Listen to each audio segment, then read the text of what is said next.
The meeting of the all-party group on ME, which took place on the 2nd of December, Wednesday last week, was a very controversial one. It was controversial possibly for all the wrong reasons. One reason was that many of the documents for the meeting were only actually sent out on Tuesday. That was the minutes and the transcript, together with the legacy paper and also another paper about welfare reform, were sent out on Tuesday by Tristana Rodriguez, Action for ME's policy advisor. She did that. She sent them only to a few people. Most people were unaware that these documents had been sent out on Tuesday. So it was only into Tuesday evening, about 6 p.m, that there was a message that came through on CoCure to say that these documents were available from Action for ME's website and that they could be downloaded from the website, although Action for ME were experiencing problems with their website. The one document that was not present was the report from the Inquiry into NHS Services for People with ME, and that was written by a panel composed of most of the active members of the all-party group. Previously, at the meeting of the 21st of October, Des Turner, the chairperson, had said that this report would be available on the Tuesday evening. He backtracked on that and decided that the report would only be available at the meeting. Also, he had given copies of the report to Charles Shepherd of the MEA and to Sir Peter Spencer of AFME. They did two things with the report. Obviously they studied it and they made various recommendations, which I think may have been incorporated in the final version of the report. When members of the public, that is members of the ME community in the charities, not Action for ME and the ME Association, attended the meeting, they were given the report and they were not given any time to read it. There were a number of points that arose naturally from the minutes of the 21st of October meeting.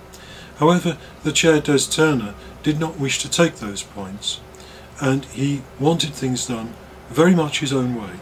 He wanted to present the report, and he wanted to go through the report with the Minister, that is, Mr. Mike O'Brien, who is Minister for Health Services, because he wanted Mr. O'Brien to respond to the report, a report that we had not even read. Myself and Paul Davis, and Paul in particular, raised some issues about this whole thing. We were trying to say that there was a lack of consultation about the report and that it couldn't really be expected of us to read the report and the other documents at such short notice, particularly the report, since it was going to be discussed there and then in front of us. Des Turner got extremely agitated about this situation, and he considered that this was in some way an affront to his authority as the chair of the meeting. It was no such thing. We simply wanted the opportunity to be able to study the report at least for a few minutes before the report was discussed between the APPG and the Minister. Des Turner made it abundantly clear that there would be no consultation whatsoever on the report. The report was only an interim report, but it is not clear, and the indications are that the interim report is in fact a final report, because it will not be changed in any way. The report itself does not have a body, it only has a list of conclusions and recommendations, 11 in total. The report does not start out from the World Health Organization definition of ME, it starts out from the point of view of the NHS description of CFS-ME, and therefore it is hard to distinguish what the inquiry panel were trying to do or say about the matter, because it would appear that their view is much the same as the NHS's view. If that's the case, it's difficult to figure out exactly what they were trying to do when they were drawing up their recommendations. The recommendations of the report are controversial, because without argument contained in the body of the report, then you cannot actually see what the arguments are, how and why the inquiry panel arrived at the conclusions that they have, and the conclusions and recommendations are simply a kind of a to-do list. Writing letters to the MRC, for example, but one of the controversial recommendations is that the inquiry panel find that there's no real problem with CBT and GET, just as a number of us had suspected they would. They consider that all that is required is more specialist training by specialists in CFS-ME in order to make CFS-ME more amenable, as it were, to CBT and GET. However, there was no discussion of the recommendations as such.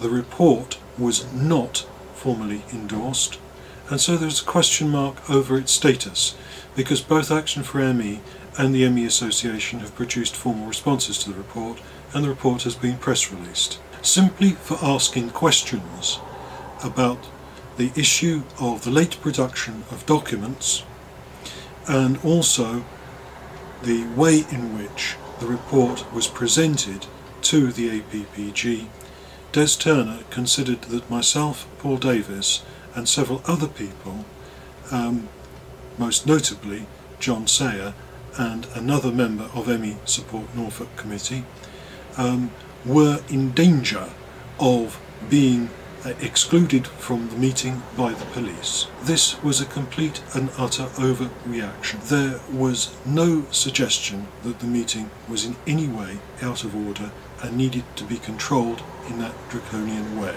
A little later on in the meeting, Lady Marr was dissatisfied that neither myself nor Paul left the meeting. She put forward a formal proposal that we be excluded from the meeting.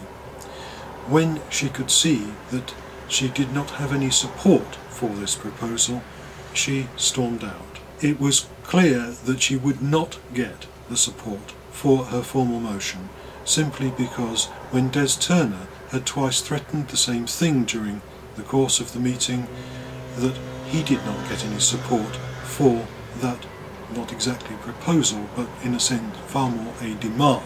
During this period, both myself and Paul Davis remained seated and silent.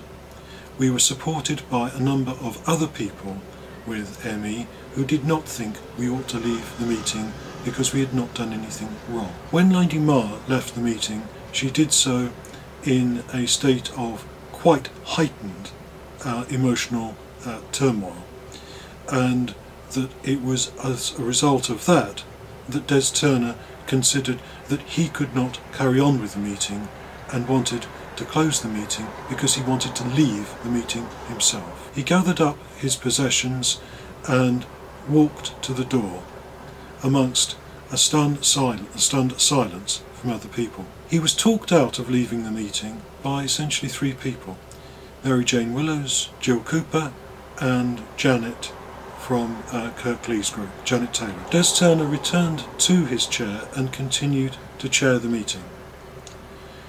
At a number of points during that meeting, he refused myself and Paul Davis the right to speak, which had been the cause of the problems at the beginning of the meeting. To say that what Lady Marr and Des Turner had done was an overreaction was to put it exceedingly mildly.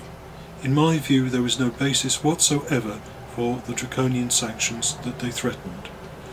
And I think that if anything can be said about this, it has been said in the ways in which people have discussed it on the internet already, that there was an overreaction, that it was simply parliamentarians in a sense behaving badly, but this was not in any way the fault of myself or Paul Davis for raising legitimate questions about the lack of consultation on the report and about the late production of documents.